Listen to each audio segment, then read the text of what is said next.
Bonjour Alben. Bonjour, bonjour. Comment allez-vous? Ah, je suis ravie d'être là, je vais très bien. Super, super.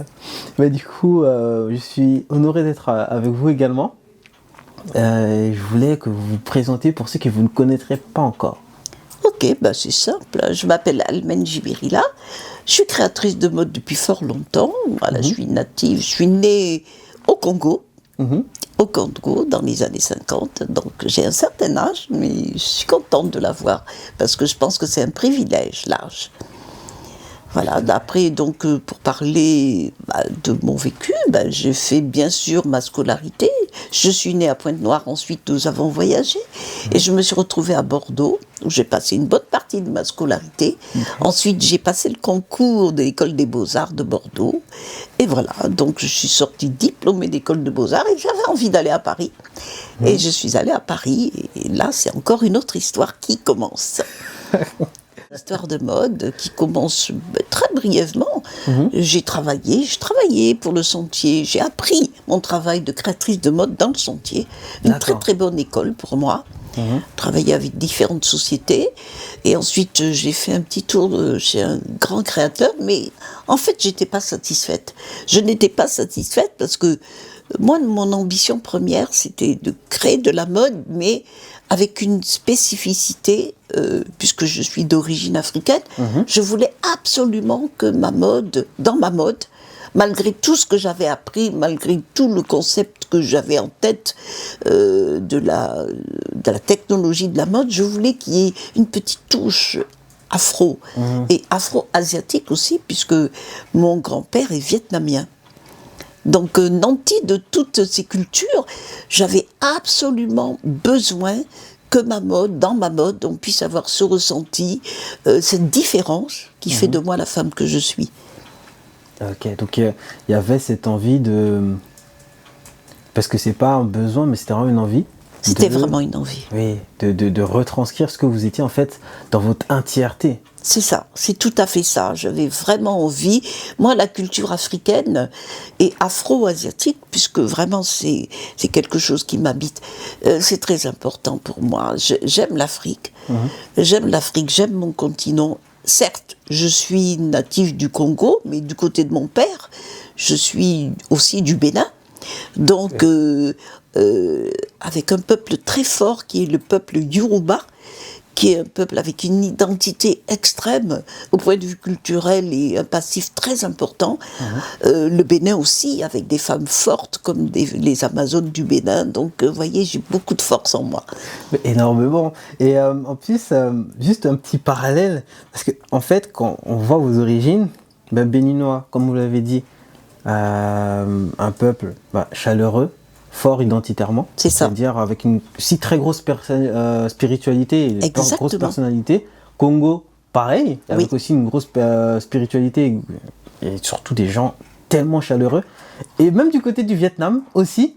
Du côté du Vietnam aussi, parce que j'ai eu la chance de connaître mon grand-père, qui est arrivé sur le continent d'une façon, comme on le voit encore beaucoup, il a atterri là, venant de son Vietnam. Il est tombé amoureux de ma grand-mère et la suite vous la connaissez. Je suis issue de ce métissage très fort d'ailleurs. Malheureusement, j'ai pas connu mon grand-père très longtemps parce qu'il était déjà très âgé. Mais en moi-même, je sais pertinemment que je suis issue de ce métissage très fort. Parce que j'ai grandi avec cette force intérieure.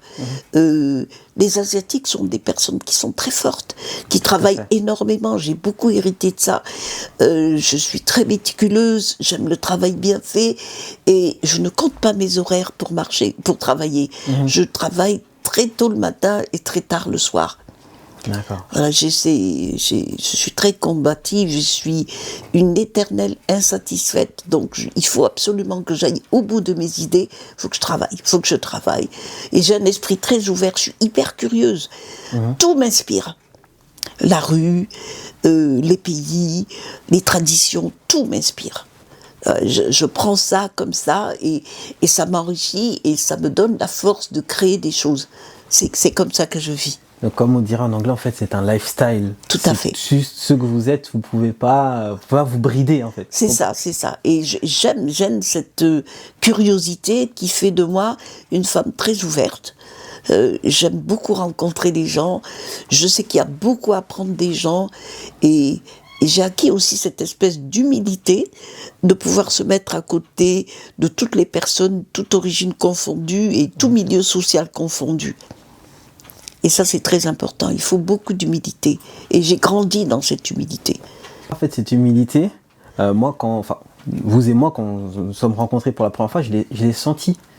En fait, tout ce que vous avez décrit là, en fait, je l'ai ressenti. Donc, la force, le caractère aussi. C'est ça. Faut pas venir vous titiller non plus. Non, pas trop. pas trop, parce que j'ai quand même une force de caractère et je suis très ouverte, mais je n'aime pas qu'on m'oblige à faire ce que je n'ai pas envie. La contrainte. Et voilà, la contrainte, je déteste, j'ai une sorte de liberté, et c'est d'ailleurs pour ça que j'ai voulu travailler seule. C'est pour ça que je me suis donné les moyens de créer ma propre société, peut-être pour ne pas recevoir trop d'ordre. Vous voyez, cette espèce de liberté en moi qui fait de moi une femme assez autonome, très rapidement autonome financièrement aussi. Je me suis donné les moyens d'être autonome financièrement. Bon, c'est vrai que ça fait beaucoup de sacrifices dans la vie de femme aussi, parce que ça influence dans sa vie, moins porté sur la famille, malheureusement, parce que le boulot et le travail vous happent tellement que vous en oubliez parfois l'essentiel. Mais il faut garder une certaine féminité, et c'est très important. C'est vrai que le boulot, le travail, c'est important, mais je pense qu'il ne faut pas oublier d'être femme. Ouais. Parce que ça, c'est mon ADN, hein, je suis une femme.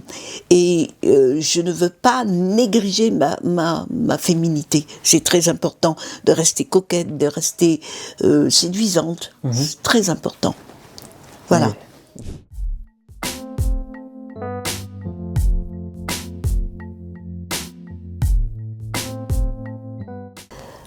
La femme, elle a plusieurs rôles, mais je pense que ce qui est important, c'est qu'elle soit à la fois différente et complice de l'homme. Ça veut dire que être femme, c'est garder son identité avec tout ce que ça concerne notre femme, mais elle ne doit pas être contre les hommes. Par contre, elle doit déjà, ce qui est important quand on est femme, je crois, c'est de se faire respecter. Ça, c'est très, très important. Et de pouvoir aussi, ça c'est mon côté un peu féministe, faire en sorte d'être une femme indépendante financièrement. C'est pas donné à tout le monde, mais je pense, au jour d'aujourd'hui, moi j'invite les femmes à poursuivre leurs études. Parce que déjà, on a beaucoup plus d'opportunités que de mon temps. Et si on peut poursuivre des études, c'est un bagage très important. Quelle que soit la voie que l'on veut prendre après, il faut s'assurer un bagage intellectuel et une instruction. C'est très important. Sinon, on fait partie un petit peu des délaissés, et c'est dommage. C'est dommage. Voilà, je pense que si j'avais une fille, je l'aurais poussée à faire des études le plus loin possible.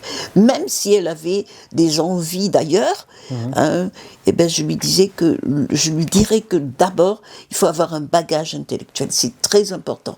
Ça permet d'avoir au moins une liberté et une façon de pouvoir s'exprimer auprès des gens. Oui, tout à fait. Donc moi aussi, j'ai cette image où en fait, c'est comme un peu avec les compétences. C'est ça. C'est-à-dire acquérir des compétences. Une compétence, c'est une compétence. C'est-à-dire, c'est une fois qu'on aura une vision et qu'on trouve ce qu'on peut en faire, qu'elle prend tout son sens.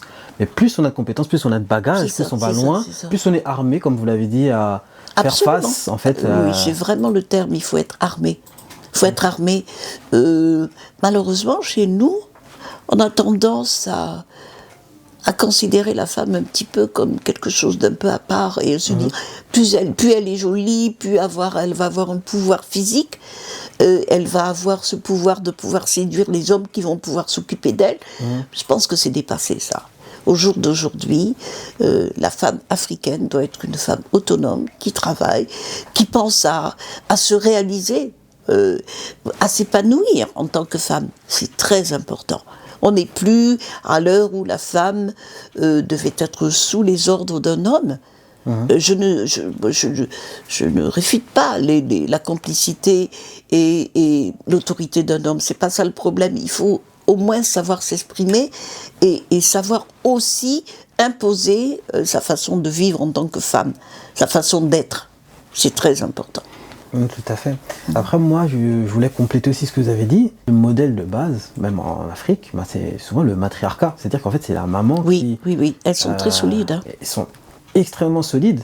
Et du coup, dans le féminisme noir, dans cette conférence à laquelle vous avez pu participer... Oui, c'était très intéressant. C'était magnifique.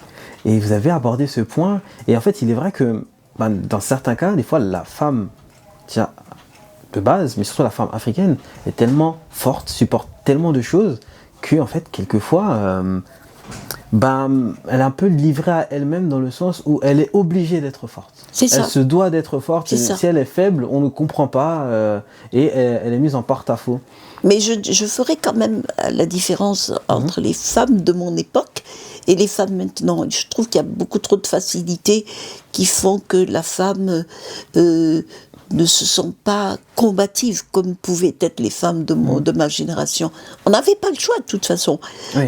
Parfois on se mettait en couple avec, je parle pas de mon cas, avec des hommes qui n'avaient pas un pouvoir économique très grand, mais il fallait absolument qu'elles fassent des métiers pour pouvoir subvenir aussi à sa famille et avoir une certaine liberté.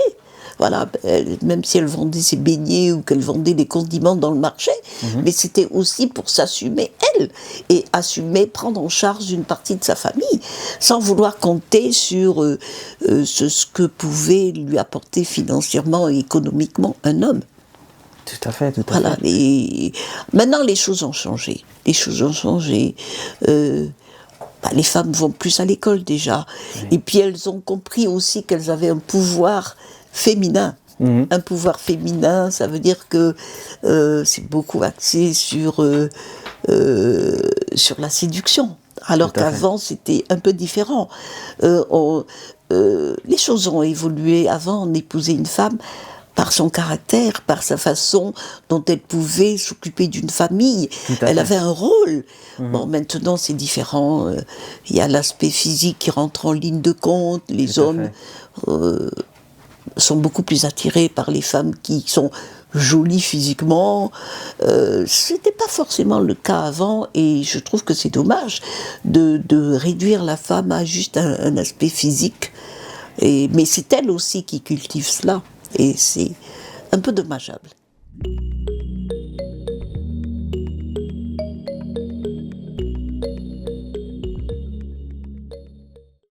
Le rôle de la maman, c'était de fixer des cadres. Tout à fait. Dans le temps, les femmes qui étaient au foyer étaient des femmes très très très fortes. Ok, aujourd'hui la mode c'est ça, mais il faut que tu l'adaptes avec ton physique.